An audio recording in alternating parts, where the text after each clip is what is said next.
We're ready to go. I'm going to bring the next guy up. I lost the sheet, but it's all right. I'm a professional. I remember his name. Is it? This guy over here? Yeah. This is my card. He's like a magician over there.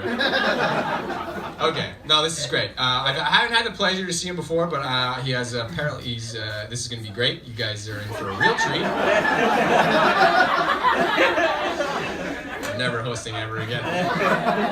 Guys, please welcome to stage friend to some of you, future friend to the rest of you. Yay! Here he comes, Ash Zada.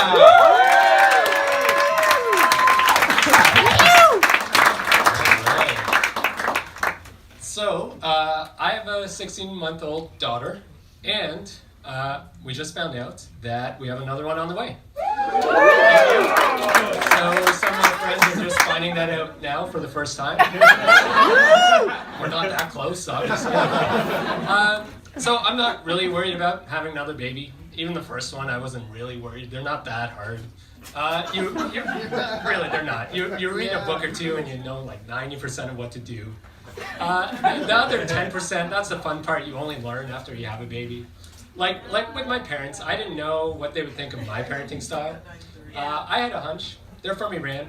I thought they would think I'm being way too soft on the baby. Like, why don't you tie her up at night? I'm not even exaggerating. My mom is a Kurd from Iran. If you recognize the word Kurd, it's because those are the people fighting ISIS right now. And I remember one time my wife cut her foot on a piece of glass, and my mom whipped out her lighter, and she's like, "Here, I'll burn the wound closed." And it's like, it's not really a war zone. We're like 5 minutes from the Civic. And you've been here for 20 years. You can cut it out. But she shocked me. She's so soft. She is so soft with the baby. The baby was born in July. We brought her home, and it's like 35 degrees on. And she's like, "You gotta put a hat on the baby. She'll get cold." What do you mean cold? We didn't even have the air conditioner on. We're sitting there dripping sweat. And I've learned now, in Iran, there's two things that can kill you. Cold weather and the Americans.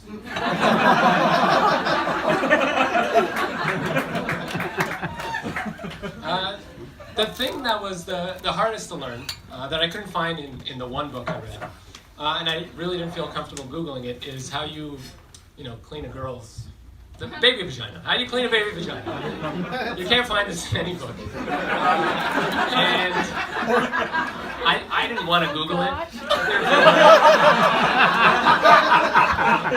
Not even from the library, like those. So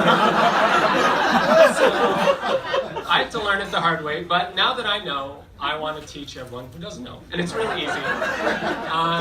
You just need a short sleeved shirt, and you do this to your arm, and you see this crease? That's a baby vagina.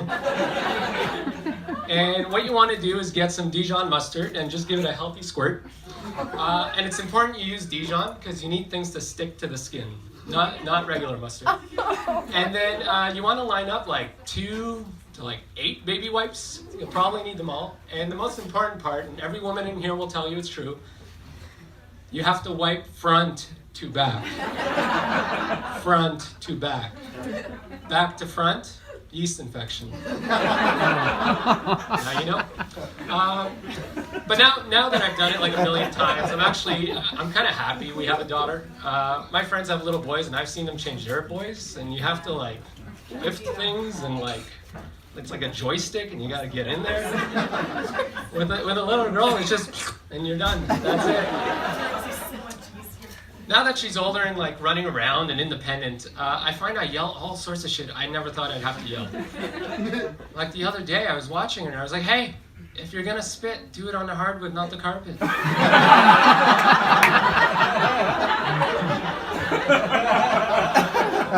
the other one was, "Oh, it's like, what? Stop touching your eyeball." I don't know why. I don't know. She doesn't know. She just looks at me and touches her eyeball. And then my favorite is, "Hey, your finger doesn't go in there." Which I've yelled before, just not at a baby, you know. So besides that, there really isn't much else to know. I don't get worried about kids. I don't get nervous. My friends have kids, and they're worried about all sorts of things. Every noise, every movement, every milestone. Like, oh, why isn't he grabbing yet? Is she drinking too much water? Why isn't he walking? The walking thing, I never got. I don't get it. Everyone eventually learns to walk. Like, we've been walking upright for 7 million years. I don't think your kid's gonna ruin it for our species. Like, I can't tell who in here started walking first. The thing everyone should be worried about, but no one is like, which one of our kids is gonna be a murderer? Like, if you think about it, statistically, one of our kids has to be a murderer. We're not immune. Some of them come from good homes, so I'm really sensitive to this. Like, when we have play dates, I watch the kids. I'm trying to pick it out, and you think it's simple. Like, there's this one kid who will like push the other ones and like stomp on their heads. Maybe, like, he seems violent.